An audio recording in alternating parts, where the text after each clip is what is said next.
कोशिका कला cell membrane, कोशिका कला अभिगमन सेल मेम्ब्रेन ट्रांसपोर्ट, विसरण परासरण एवं सक्रिय अभिगमन diffusion osmosis and active transport. कल आपको कोशिका कला की संरचना के बारे में बताया गया था। आज आपको कोशिका कला से पार होकर जाने वाले अणु जैसे विसरण के परासरण से एवं सक्रिय अभिगमन या एक्टिव ट्रांसपोर्ट कैसे होता है उसके बारे में। तो सबसे पहले पुनः याद कि कैसी किस प्रकार से जो है कोशिका कला की संरचना है। तो जैसे इसमें कल बताए थे, आगे फिगर दिखाने प्रयास किया गया है कि दो लेयर जो है वो लिपिड की और ऊपर जो है एक एक लेयर जो है वो प्रोटीन की। इस पर जो है बगल में यहाँ पर कुछ परिधि पेरिफेरल प्रोटीन लगी होती है।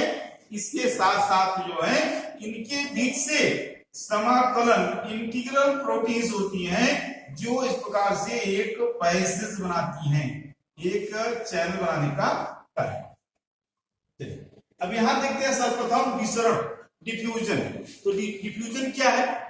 डिफ्यूजन में विसरण में किसी पदार्थ के अणुओं या आयनों का अधिक सांद्रता वाले स्थान से कम सांद्रता की ओर गमन ही वह विसरण या डिफ्यूजन कहलाता है।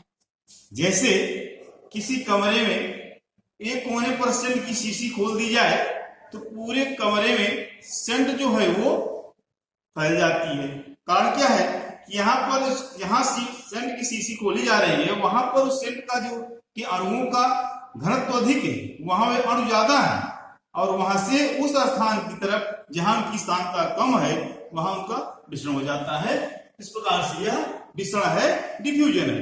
अब यहाँ पर उसको हम देखते हैं कोशिकाओं के बीच किस प्रकार से जो है वो गैसों का आवागमन होता है।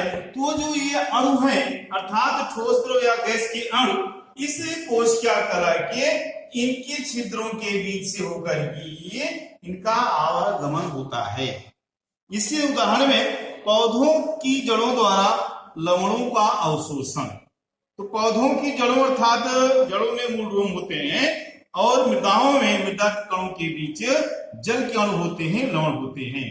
तो जल के अणु और कण जो होते हैं वे कहाँ चले जाते हैं? उनकी वहां मात्रा ज्यादा होती है और मूलरूमों पर कम होती है। इस प्रकार अधिक सांद्रता वाले स्थान से कम सांद्रता की तरफ अर्थात विसरण के द्वारा इस प्रकार पौधों की जड़ों द्वारा लवणों का अवशोषण हो जाता है। दूसरा इसका जो उदाहरण उपयोग होगा कि पौधों की कोशिकाओं एवं एक कोश की जीवधारियों में गैसों जैसे CO2 एवं O2 का आदान प्रदान होता रहता है।